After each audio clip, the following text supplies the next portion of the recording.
Olá, hoje estou no Museu da Zoologia para fazer uma entrevista com o biólogo Raimundo Nonato Mendes Júnior, agente ambiental. Eu tive a oportunidade de assistir a palestra dele sobre os mistérios dos peixes elétricos, foi sensacional. Eu tenho certeza que ele vai explicar muita coisa interessante. Pode fazer a sua introdução, do seu trabalho. Tá ótimo, obrigado. Eu sou Nonato Mendes Júnior, eu sou biólogo, analista ambiental do Instituto Chico Mendes de Conservação da Biodiversidade, que é uma autarquia do Ministério do Meio Ambiente brasileiro, e eu sou especialista em puraqués, que geralmente são chamados de enguias elétricas, mas não são enguias, geralmente tem esse erro há muito tempo, na verdade, né? Então, eu estudo todos os aspectos da biologia, exceto comportamento, mas o aspecto da alimentação, reprodução, diversidade, evolução, sinal elétrico, anatomia, estou fazendo esse estudo aí, e agora fazendo aqui no Museu de Zoologia da USP como aluno de doutorado. Eu sou Alessio da Torre. Interessante. Com orientação de David Santana. Ótimo, aqui tem grandes pesquisadores que eu tenho a oportunidade de conhecer no museu. Sim. Amigos, e o que eu estou aprendendo de biologia é fascinante. Gostaria que você entrasse no tema, porque tem muita coisa interessante que você explicou na palestra. Os choques. O choque, sim. Você recebeu choque de uma enguia de carga alta. Sim, na verdade eu trabalho há 21 anos com esse bicho, então ao longo do tempo por várias vezes já sofria a descarga elétrica, né, acidentalmente, obviamente. E na última vez foi bem forte, né, eu estava num rio chamado Araguari, que é um rio do meu estado, que é o estado do Amapá, no norte da Amazônia, e era um Electrophorus voltae, que é a espécie que nós escrevemos em 2019, eu ajudei a escrever, participei na verdade do trabalho que culminou com a descrição dele, e participei diretamente da descrição de Electrophorus vari, que é outra espécie, e eu estava manuseando o bicho, eu imaginei que eu estivesse morto já, para trazer para o museu, e ele não estava morto. E acaba que quando eu segurando pelas duas mãos, eu segurei com as minhas duas mãos, e deu choque, eu senti a descarga passando da mão esquerda, passando pelo peito até a mão direita, e literalmente de olho aberto ficou tudo escuro. Foi uma coisa assim, mas quando eu olhei para baixo, eu estava no chão já. Eu nem percebi se o bicho tinha. Precisou ser levado para o hospital? Não, estava em campo, e na verdade assim, depois que deu um tempinho, eu fui tomar um café, fui tomar uma água, voltei pro trabalho, que a gente tinha que embalar os bichos, nós tínhamos coletado tudo. E voltamos para Macapá, e é isso, basicamente isso. A rotina de quem trabalha com animais elétricos, né, é inerente a essa questão do choque. Né? Mesmo com todo cuidado, mesmo com tudo, acaba que acidentes podem acontecer. Sim. Mas ela ataca, quando ela sai da água para atacar, foi aquele vídeo que você mostrou. Sim. Que ela pega o corpo. Isso, na verdade, no século 1800, né, o Alexander von Humboldt, que é um naturalista famosíssimo, né, no mundo todo, ele fez um trabalho estupendo, ele fez uma expedição na Amazônia, e tem um livro sobre isso, né, esses relatos da viagem do Alexander von Humboldt, e ele queria ver a enguia elétrica amazônica, e ele procurou os indígenas da região para capturar essas enguias e fazer o trabalho de secção, análise, entender melhor o bicho. Que os indígenas utilizaram uma técnica muito peculiar, eles colocaram cavalos na água, né? E o von Humboldt inclusive ilustrou isso, existe essa ilustração famosa. E enquanto os cavalos estavam na água, as linhas elétricas, os puraqués estavam dando um choque neles. E alguns cavalos iam caindo, outros continuavam vivos, desesperados, e as enguias elétricas iam cansando. E essas enguias elétricas mais cansadas, elas eram capturadas pelos indígenas. Né? E na figura é muito claro elas saindo da água.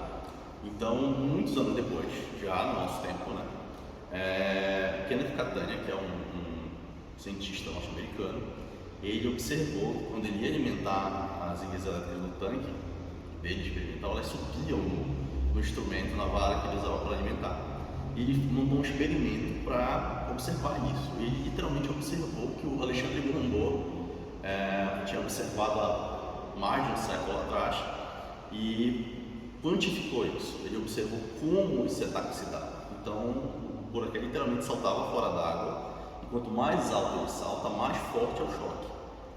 E inclusive eu observei esse campo, né? Um dos meus assistentes de campo, que é o Clóvis Almeida, ele estava na beira de um rio chamado Irapi, né? E com um peixe fez tipo assim, um churrasquinho com peixe, colocou vários peixes, num espetinho assim, ele comer, extrativista, né? E ele, quando ele se espantou, o buraquê saiu fora d'água para tentar atingir ele, caiu para trás, assustado, né? E foi a única vez que eu vi isso, na verdade, assim, de saltar literalmente para tentar pegar alguém ou alguma coisa.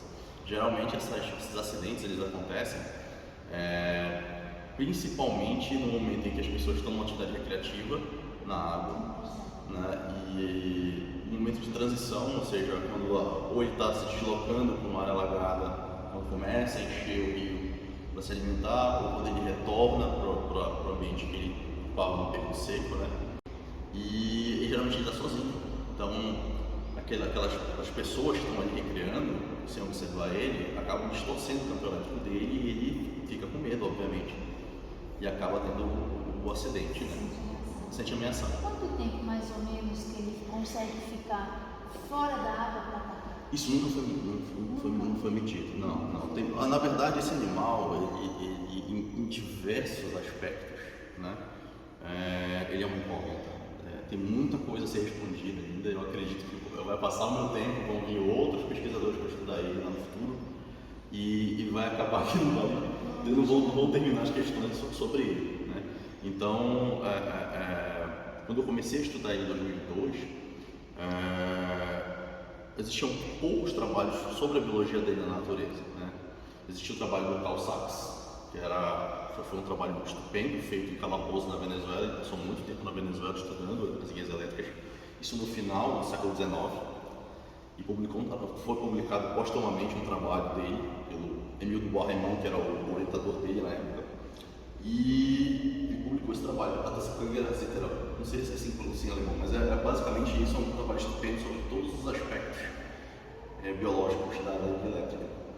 E o trabalho da Maria Eugênia Assunção, que é uma cientista muito legal, muito boa lá do Guild, no Museu Guild de Belém, com o orientador dela, que é o Moshe Schwarzman, que é o alemão, um pesquisador alemão, estudioso de peixes elétricos, um dos grandes estudiosos também, sobre o comportamento reprodutivo deles. Né?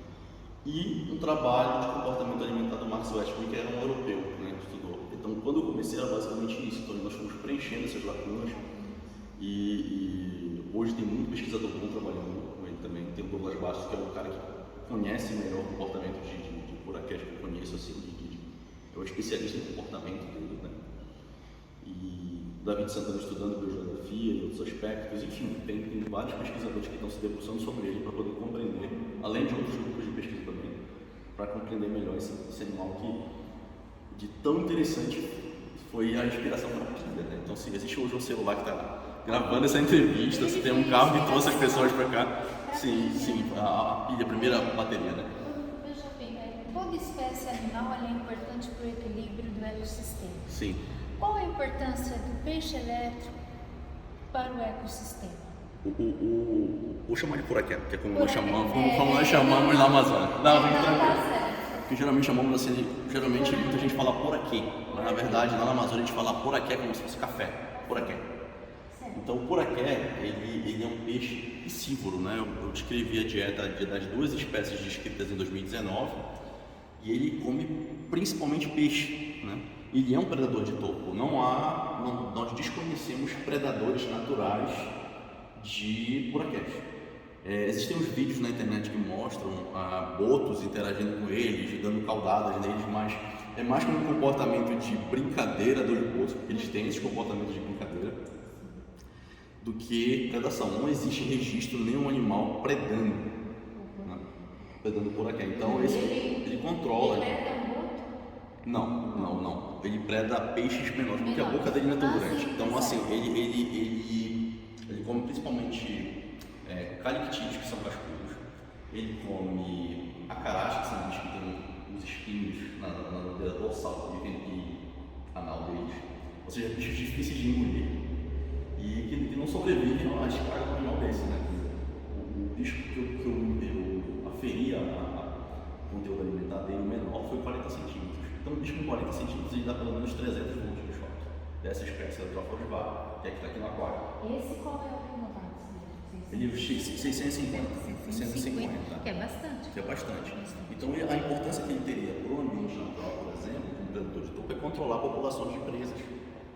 Então, os ecossistemas eles precisam de predadores de topo nas cadeias alimentares para controlar e manter a saúde dos ecossistemas.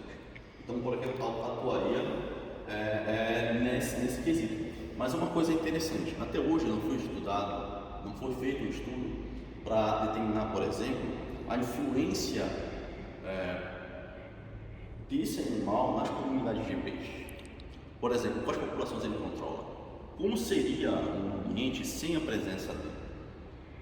Um experimento desse poderia dar uma resposta e dar uma quantificada, ou seja, um número da importância dele para esse controle. Né? E é uma ideia para o futuro, né? Então, sim, como você disse, à medida que você vai estudando, vão surgindo perguntas e com a pesquisa, a paciência, você vai conseguir encontrar as respostas com o tempo. Sim, com certeza. Esse, você disse que ele é de água doce, de rios. Sim, os gimnotiformes, que é a ordem dos peixes elétricos neotropicais, ela é de água doce. Né? Tem muitos filmes de Hollywood que colocam, quando falam de enguia elétrica, colocam, isso eu coloquei na palestra, colocam enguias marinhas, enguias mesmo, não, porque mas não é uma enguia. existe a espécie marinhas? Existem espécies marinhas elétricas. A raia elétrica, por exemplo, o miracel, que é de outro grupo elétrico, também além disso é venenoso. Todos esses animais estão aqui na exposição não só estão disponíveis na coleção para estudo, mas também estão em exposição aqui no Museu de Zoologia.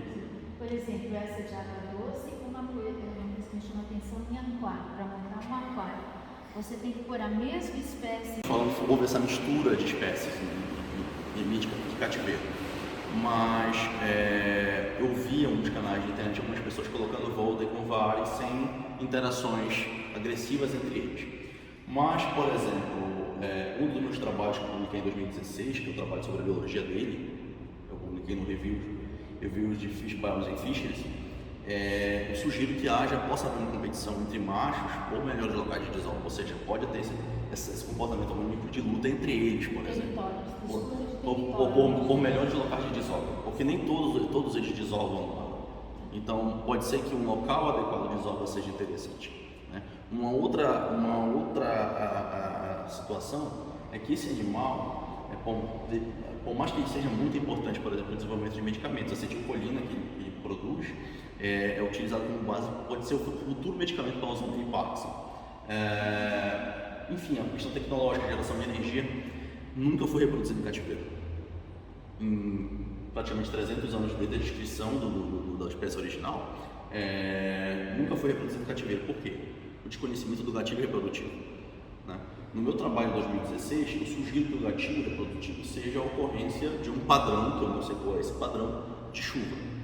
Pode ser 3 dias de chuva, por exemplo, 2 dias, ou a ocorrência de descargas atmosféricas, ou a mudança da condutividade elétrica da água, não sei.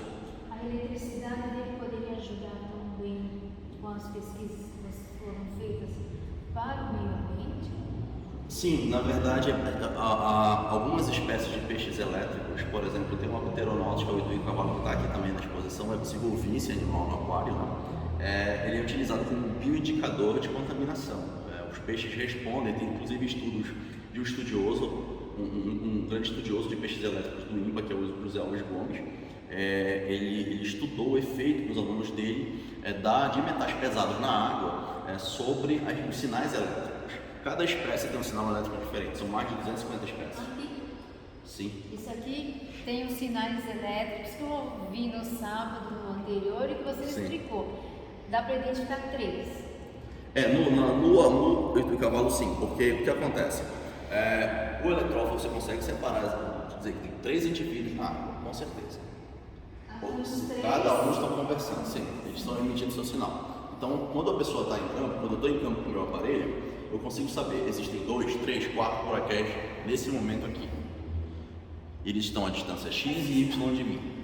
É porque tem momentos que eles desligam. Eu acredito que eles tenham desligado o sistema, mas enfim. Não, mas eu ouvi. Mas o que acontece? Em campo, por exemplo, sem essa transparência do aquário, quando eu coloco o aparelho detector na água, eu consigo saber quantos tem na água, se é só o poraqué, se tem outros peixes elétricos como o tuicavalo, saber mais ou menos a distância. Uma coisa bem interessante, nós estávamos fazendo uma coleta de volta em Rondônia com um amigo chamado Leon Hara, que é também um grande ictiólogo brasileiro, que trabalha com vários grupos, principalmente de Rondônia e do Rio Madeira. Nós fomos coletar no Rio Mamoré, em Rondônia, alguns poraqués, né? E ele ficou intrigado porque eu colocava o aparelho na água e dizia: joga 2 metros para lá a rede. Ele jogava e pegava o peixe. Então, pelo aparelho, dá para gente saber mais ou menos a distância, né? A distância que ele está da gente, do ponto onde está o aparelho de detecção, a quantidade de bicho que está na água, mais ou menos qual é a espécie. Tem algumas espécies que são muito parecidas, é mais difícil fazer essa identificação, mesmo para quem trabalha muito tempo. Você consegue contar em campo? Sim, não está em campo. A não ter o perigo do choque, de você levar o choque? Ajuda. Geralmente, quando vão para campo comigo, as pessoas se sentem mais seguras porque quando não estão em campo comigo, não estão com o aparelho.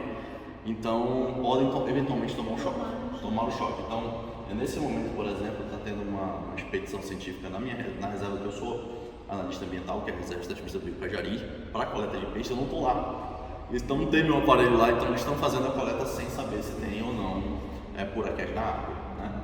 Então, sim, dá uma segurança maior e ajuda também na captura. Porque Você usa luvas ou não? eu uso luvas. Quando eu comecei a trabalhar com eles, eu usava luvas de lavar louça. Né? Não tinha... Hoje em dia eu tenho muito recurso, mas naquela época tinha menos ainda. Então eu usava luva de lavar louça, aquela amarelinha, e quando ficava úmida, choque. Então hoje em dia eu uso luva de alta tensão, preta. Né? Então eu não sinto, não. Estou protegido relativamente porque esse animal ele tem um corpo muito denso, ele produz, então ele é liso. Então para segurar ele não é tão fácil, ele escapa muito. Quando você pega na mão ele Ele é muito ativo e ele é liso, então ele pode, porque a luva vai até aqui. Então aconteceu de eu tomar um choque, a luva tá bem aqui, ele dá o choque com a cauda aqui no meu braço. Parece que não parece, você falou, é muito rápido. É muito rápido. Eu percebo, isso são percepções de campo, né? O eletrófilo ojulare, ele tem um comportamento mais lento, meio que calmo, volta e é rápido, ele é mais ágil, e assim, a morfologia dele é diferente. Se passou, até a nossa descrição em 2019, mais de uma centena de anos desde a descrição original. Isso teve um impacto muito grande na descoberta dessas espécies, tanto da espécie que eu ajudei a descrever, que é o Vale, como o Volt, pelo David Santana, que é meu orientador de doutorado. E o tempo todo pessoas manuseando ele não se perceberam que eram espécies diferentes. Antes era uma espécie única que ocorria em toda a Amazônia, e todos os portais que você procurava, Wikipedia, tudo, a britânica, que é a enciclopédia analógica, né, uma mais tradicional, está lá, eletrófilos elétricos. Mas hoje em dia se vê que eram 3 espécies. Né? E nós estamos realizando pesquisas ainda, estou fazendo meu doutorado ainda. Eu espero que coisas novas, descobertas vão surgindo e vão ser colocadas para público. Né? Eles são machos esses? Eu descobri na minha pesquisa que um filme sexual de tamanho. Então, as fêmeas não atingem tamanho muito grande. Os machos, sim. Então, você consegue ver o aparelho do produtor? o aparelho reprodutor, ele é interno. Que você tinha explicado. Isso. Então, para observar o aparelho reprodutor, tem que dissecar o animal, tem que pegar. Isso, exatamente. Mas, provavelmente, há outros mecanismos. O Douglas Bastos, que é o meu amigo, meu colega, está estudando o comportamento dele reprodutivo de forma detalhada. Então, com certeza, ele vai observar estruturas externas que o método do comportamento permite para separar melhor. Mas até o momento publicado, só tem o dimorfismo sexual de tamanho que eu corroborei no meu trabalho. Sim. Então, esse é diferente daquele que Sim, o que está no aquário, ele é o parente mais filogeneticamente e evolutivamente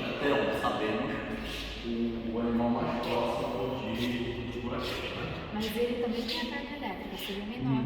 Tem a carga elétrica, mas é bem fraquinha, né? Só é imperceptível, né? É menos de meio volt. Mas o sinal elétrico dele ele é mais complexo, a onda elétrica é mais complexa do que a do próprio Boracay. O do Boracay é um pulso monofásico, é pum, pum, pum. O dessa coisa varia muito, às vezes é bifásico, é um positivo e um negativo. Então ele é mais contínuo. Então dá para separar muito bem os dois. Uma diferença de tamanho grande desse com cada espécie. Sabe o que é interessante? Esse bicho, essa espécie que está aqui, ela não atinge tamanhos tão grandes, tá? Mas esse bicho tem várias espécies. E tem uma espécie que chama de tuvirão. O tuvirão, ele pode chegar a 1 metro de comprimento. Tem um amigo meu que é o Vinícius Cardoso, que está estudando esses bichos de forma aprofundada. E ele, quando ele estava aqui na coleção, ele me mostrou o tuvirão. Ele é muito parecido com ele, na verdade, assim, é grande, só que o sinal é fraco. Até onde sabemos, o sinal é fraco. Então, mesmo esse grupo, ele pode atingir tamanhos. Claro que não é como o Boracay, que pode atingir 2,5 metros. É um animal muito grande, né? Então, mas ele tem bichos grandes, tem cavalos que são grandes também, né? Então, há uma grande variação de tamanho. Tem um bicho que não está aqui na coleção, tem na coleção bastante, mas não está aqui na exposição, que é o hipopicus. O hipopicus é um peixe elétrico anão, é adulto desse tamanho. Então, há uma grande variação de tamanho dentro do grupo, né? Tem uma ordem toda de peixes. A carga de eletricidade, então ela tem a ver com o tamanho do animal. Os maiores, a voltagem é maior, os menores é menor. No Boracay. Esse tem a espécie que pode atingir até 1 metro. Tem uma espécie que não é essa, pode atingir até 1 metro. O nome científico dela é Gymnopsis neclaviatus, né? Ela foi descrita por um francês chamado Valenciennes. Então, ela pode atingir tamanhos grandes. Mas mesmo ela, até onde sabemos, não dá um choque, essa coisa, a voltagem é menos de 1 volt. Esse bicho, que é no caso o Electrophorus vari, que é o mais estudado, o mais conhecido, ele teve um físico norte-americano que ele veio na década de 30 aqui no Brasil coletar ele na Ilha do Marajó, que é o Richard Cox. E o Richard Cox fez, junto com o Coates, que era o chefe do aquário de Nova York, os primeiros experimentos para coletar dados de forma quantitativa sobre a descarga elétrica dessa bicho, né? E foi do Electrophorus vari. Então ele observou que em Electrophorus vari, quanto maior o tamanho do animal, maior a tensão elétrica, que chama vulgarmente de voltagem, né? Tensão elétrica. Então, pode ser que volta seja, sim, pode, mas não tem necessidade. É como eu falei, esse animal é uma incógnita ambulante, né? É um quebra-cabeça que não tem fim. No caso, você trabalha todo dia, você vive em campo, você tem uma experiência maior, é normal os acidentes. Mas uma pessoa leiga que está dentro do rio, que foi tomar um banho de rio, que você citou que em segundos matou 4 crianças, se não me engano, em uma Rondônia, sim, um caso de Rondônia. Não conseguiu salvar, na hora do ataque já foi a morte, já foi a óbito na hora, ou elas conseguiram socorro e não conseguiram? Eu não tenho essa informação específica desse caso, mas, por exemplo, você tem na palestra o caso da Ana Jarida, na página da Ana Jarida, que está no barco. Que está no barquinho. Então, quando o Boracay dá o choque, o que acontece? O Boracay, ele literalmente dá um comando no corpo para ele se contrair de forma muito forte.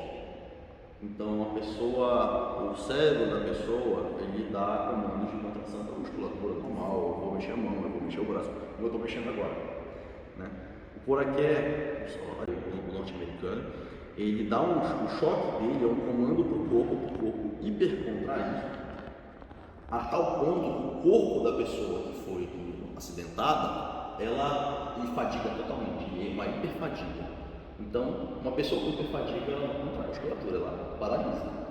Foi como estava de um lado paralisado. Exatamente, mas foi o que aconteceu. Foi para o hospital. Foi para o hospital, tinha pessoas por perto, levaram ele para o hospital e ele se recuperou, né? Então, foi uma coisa até que a repórter na época me perguntou, me entrevistou se ele poderia morrer. Eu falei, olha, caso de morte.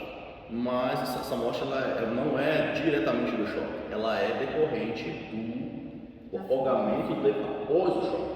A pessoa fica fatigada, não consegue se mexer Ah, e morre. E acaba afundando mesmo no raso e fica totalmente submerso. No raso, uma profundidade de 50 metros ou 1 metro, a pessoa fica submersa se deitar. Então ela pode morrer, mas se tiver pessoas por perto para de alguma forma salvar adultos, não crianças, no caso, mas adultos por perto para de alguma forma dar esse suporte, sim, a pessoa pode ser salva. Agora, quando não tiver, por exemplo, tem pessoas que nadam nos rios, tudo sozinho, vou atravessar o rio, atravessa o rio.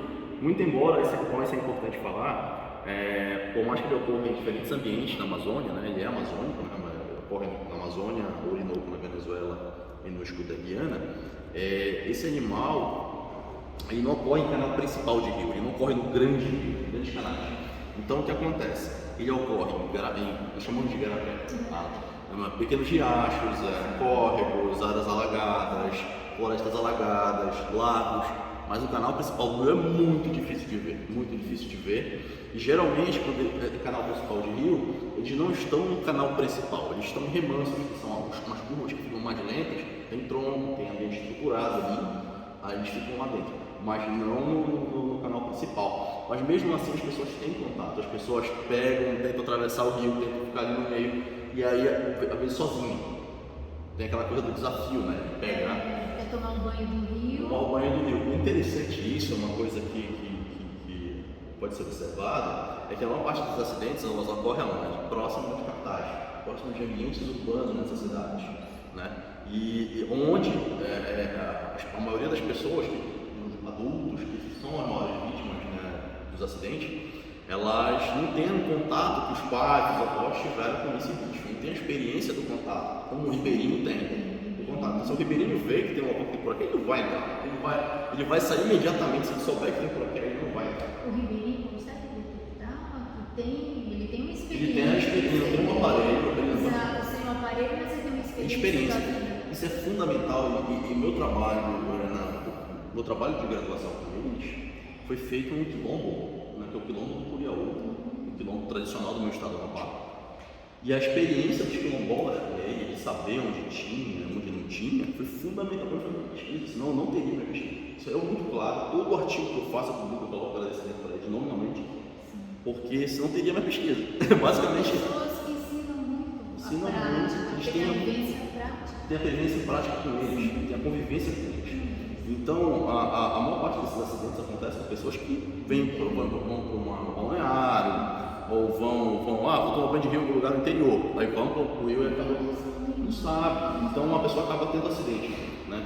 Eu chamo de acidente porque o animal em si, ele está se defendendo ali, ele está achando que vai ser atacado. Ele está achando que vai ser atacado, então é uma forma de prevenção dele. Ele está vendo um grande condutor de eletricidade que está semi-submerso, então ele vai eventualmente procurar ele só dá um choque quando ele ataca, ou, por exemplo, ele tem dente e pode morder ou não? Não, ele tem dentes. Ele tem dentes, inclusive na faringe dele. Na faringe? Na faringe, são dentes faríngeos.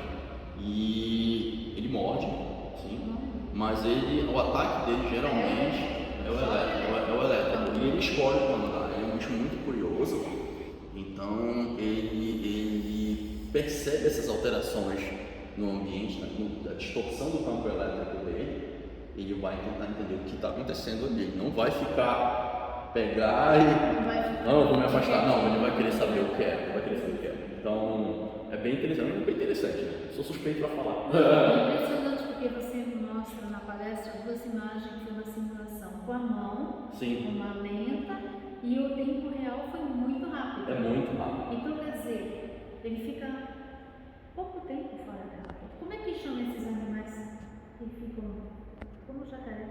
É que ele consegue ficar um tempo na água e ele também consegue ficar um tempo fora. Então, geralmente o termo para quem ocupa geralmente dois ambientes é um fígado, tem um hábito, mas o fígado é mais associado àquele grupo de animais, e tal. Mas o puraqué, ele, por respirar ar, eu digo que ele é um peixe mergulhador, porque ele não respira debaixo d'água. Ele obrigatoriamente respira ar. Então ele necessariamente prende a respiração, mergulha e fica no fundo. Então, independente do ataque, ele tem que sair da água para respirar. Para respirar. pessoa consegue visualizar como interessante isso se uma pessoa mata um peixe afogado, né? Mas esse peixe literalmente pode morrer afogado, porque ele não respira debaixo d'água. Né? O primo dele, claro, sim, ele respira debaixo d'água, tem brânquias desenvolvidas, o plaquete também tem, mas não são desenvolvidos. Como é que fica aqui no aquário? Ele passa o dia inteiro no aquário, ele não respira na água, então ele tem que sair. Isso, tanto que tem um espaço, o pessoal do Aquário de São Paulo fez um trabalho estupendo, né? Simulando o ambiente, ficou muito legal, é isso aí mesmo, né? Porque ele então precisa sair. E ele sai eventualmente, tem um espacinho de ar, ele vai eventualmente, tanto que o aquário, se você observar, tem saídas de ar, tem saídas de ar, geralmente se fosse ele já é ele já é fechado, não tem, porque ele respira debaixo d'água. E a água tem um volume que gera. Então, gera oxigênio. Então aqui nós temos um respirador aéreo, que chama respirador aéreo obrigatório. Ele tem que respirar ar. Tem alguns peixes que são respiradores aéreos facultativos. Eles desenvolvem a capacidade de respirar ar quando o oxigênio da água diminui. Então, por exemplo, o peritrinos. O peritrinos ele é conhecido como jiju, ele é parente das traíras. Aqui no Sudeste o pessoal conhece a traíra, o peixe. Ele é um primo da traíra.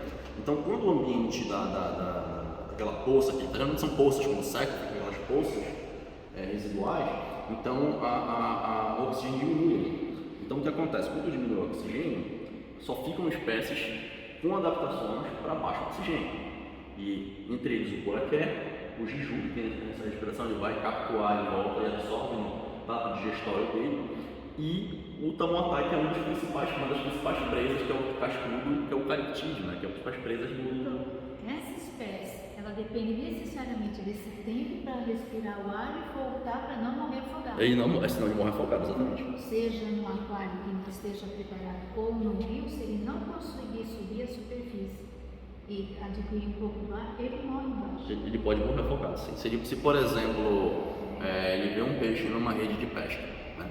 No fundo da rede de pesca, ele mordeu o peixe, ele fica preso, ele fica muito tempo lá, ele não vai conseguir sobreviver, ele vai morrer afogado. Entendeu? Então Esse predatório muito grande.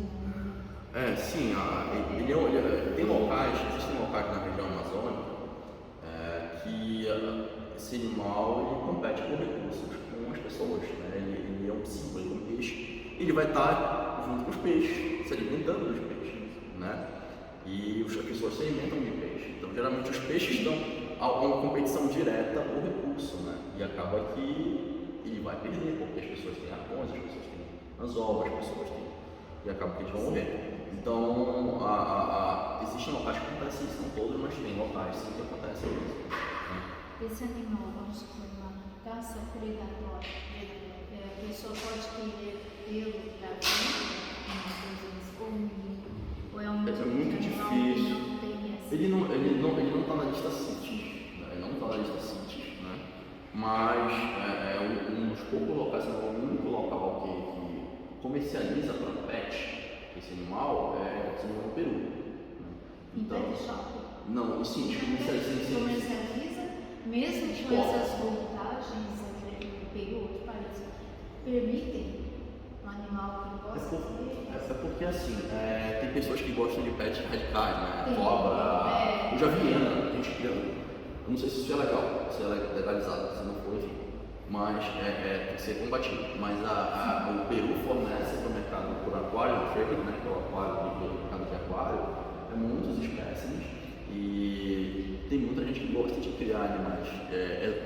Não chama exóticos, bem diferenciados, tudo mas aqui teve uma época que o perigo você comercializar para pessoas que não entendem do animal, porque gostam de ter o animal, mas não sabem cuidar do animal, no caso de um choque, como ajuda nesse sentido. Sim.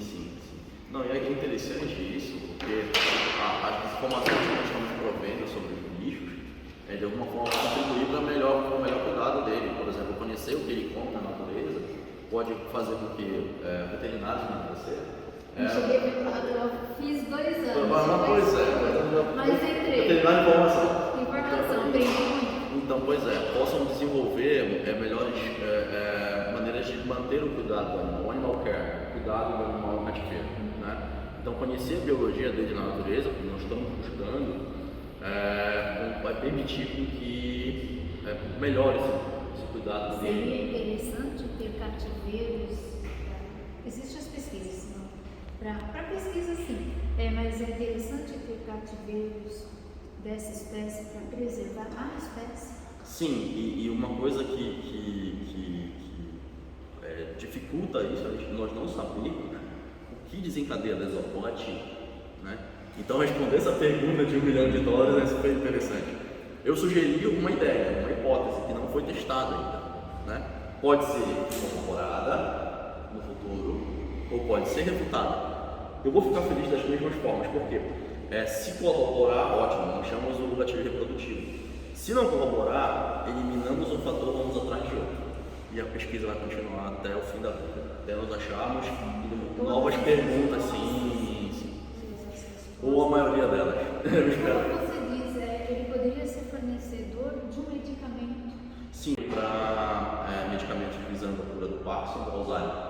Nossa, seria um avanço muito grande para a medicina. Sim, se nós conseguirmos descobrir qual é o gatilho desse animal em cativeiro, ou fazer a desova em cativeiro, nós vamos conseguir 3 coisas.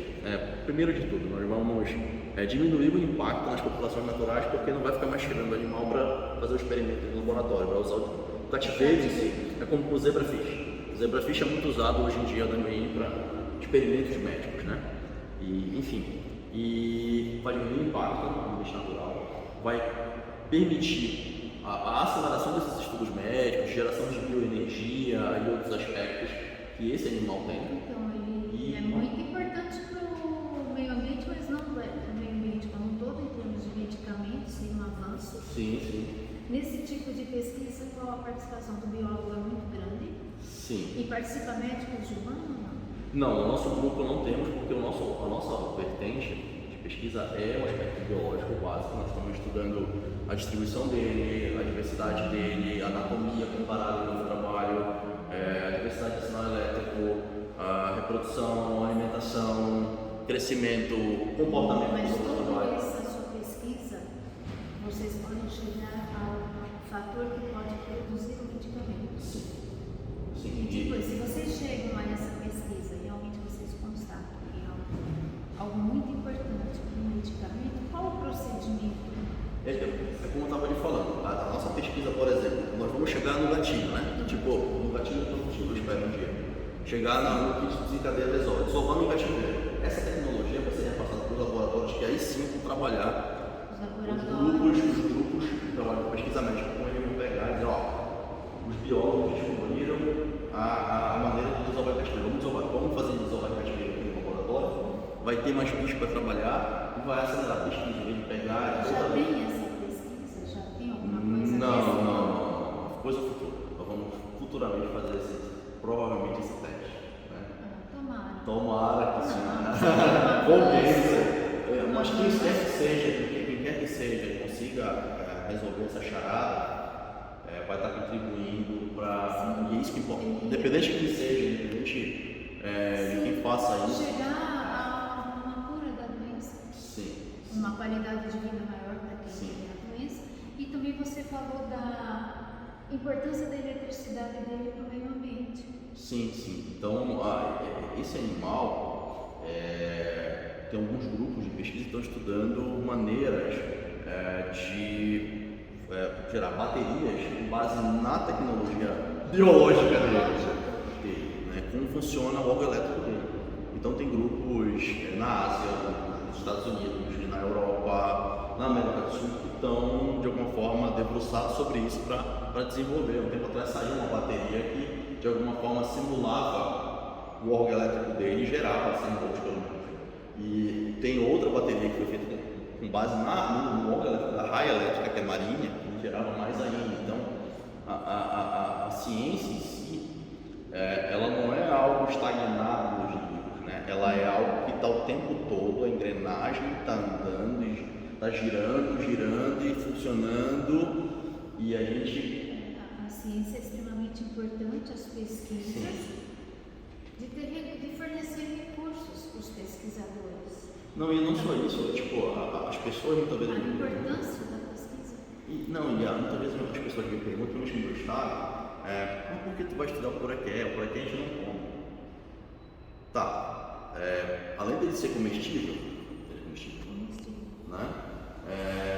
Ele é um baú de tecnologia. Nós estamos arranhando a superfície, e isso tem pesquisa desde a época do Volta, que é o cara que inventou a química, o cientista que inventou a química. Obtendo tecnologias com base nesse lixo. Nós estamos apenas arranhando a superfície, né? Ainda tem muita coisa para ver. Daqui a um tempo eu me vou, vai abrir outros e a engrenagem vai continuar andando. Mas porque você deixa os seus discípulos. Eu espero que sim. Sequência, continuação dos processuais, professor, você vai passando. Mas como você diz, por que você se preocupa se você não come o animal?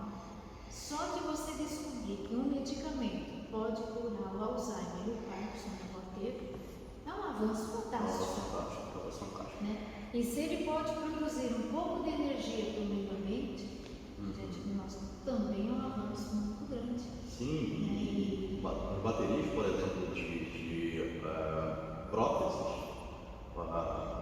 coisas mecânicas, tendo uma bateria totalmente orgânica, por exemplo, para gerar energia para isso, uma massa, o coração, isso vai de alguma forma melhorar a qualidade de vida das pessoas. Sim. Né?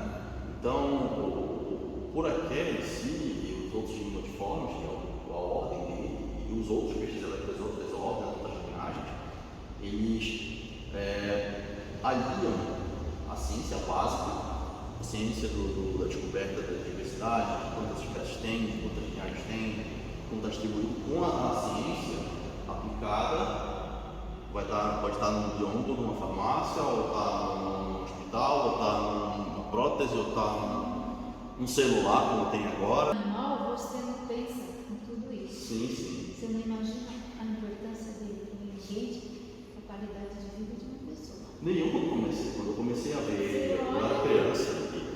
Você não imagina. Sim, no Amapá, onde eu moro, eu sempre nasci e fui criado no Amapá, tem uma lagoa chamada Lagoa dos Índios no Amapá, próximo de onde eu moro, né? Então a molecada, a gente ia pescar, né? Então eventualmente aparecia por aqui. Então eu achei um bicho legal, um bicho interessante, mas nunca na minha cabeça, naquela época, eu pensei nas possibilidades tecnológicas do surgiu. Foi pensar um bicho legal, tá elétrico e tudo. Eu sempre fui muito fã de quadrinhos, então o bicho tem superpoder, então tipo, passou fui pegando informação, enciclopédia botânica, livros, tudo, até chegar na universidade. E agora, a partir de agora, eu vou como profissional e a importância que ele tem é fantástica. Fantástico. Eu sou suspeito para falar. Você se apaixonado por eles, mas Sim, eu acredito, diante de tudo isso, havendo as pesquisas, os recursos, nós em breve podemos chegar a isso. E aqui você fala mais ou menos da pesquisa no Brasil. Você, Felipe, esses grandes pesquisadores. O Brasil, com eles, e é uma espécie da Amazônia, teria condições de mostrar para o mundo que nós temos potencial de estudar nesse termos da energia elétrica, dos medicamentos. Sim, com o maior investimento em pesquisa, o maior investimento. Não pode cortar dinheiro para pesquisa. Não só a ciência básica, se existe o transistor, se o transistor foi inventado com base na ciência básica, né? O meu orientador de mestrado no Biomagno falava isso. A pesquisa básica é fundamental para se compreender processos, se compreender. Hoje a mudança climática está aí, então muito de pesquisa básica contribuiu para o conhecimento dessa mudança climática e enfim, é fundamental que o governo invista também na pesquisa básica, também na formação, por exemplo, de taxonomistas, de sistemáticos, porque são os cientistas que procuram entender a diversidade. Se não houvesse um sistemático como o co-orientador de doutorado, por exemplo, Santana, ou como o Maurício Leton, que é o orientador de doutorado, ou o professor Nath Menezes, ou o professor Heraldo Brisky, a diversidade da fauna brasileira ela ia ser subestimada. Nós conhecemos, se hoje existem várias espécies de peixes, Mário de Pina, que é aqui do museu, Lúcia Pica no INPE Manaus, e diversos outros que estão no Brasil todo trabalhando, se debruçando nas coleções de museus para entender essa diversidade, isso precisa ser incentivado, isso precisa ter um trabalho novo e tá revelando, tirando a venda a obscuridade dos conhecimentos em cima da diversidade. Não tem como se trabalhar conservação, se trabalhar medidas de conservação, se nós nem ao menos sabemos a diversidade que nós temos. É trabalhar no escuro. Então, a sistemática, a taxonomia, ela traz luz a isso, é a base, porque o ecólogo, para ele entender as relações ecológicas entre os seres vivos e os seres vivos com o meio, que é a área da ecologia, ele precisa saber quantas espécies ele tem em mãos. Porque se ele está trabalhando com uma espécie só e depois se descobre que são várias, cada uma com sua biologia, o trabalho fica confuso. Então, delinear melhor essas espécies, conhecer melhor a diversidade e a evolução dessas espécies é fundamental para que a gente, por exemplo, medicamentos, quase 200 e tantos anos já pensando que era uma espécie só. Imagina que são 3. Cada uma com sua biologia, com sua capacidade, pode ter diferentes aplicações para cada uma das espécies, quando a gente estava vendo só uma melhor. Então, Volta, por exemplo, trabalhou com eletróforos elétricos, a espécie original, né?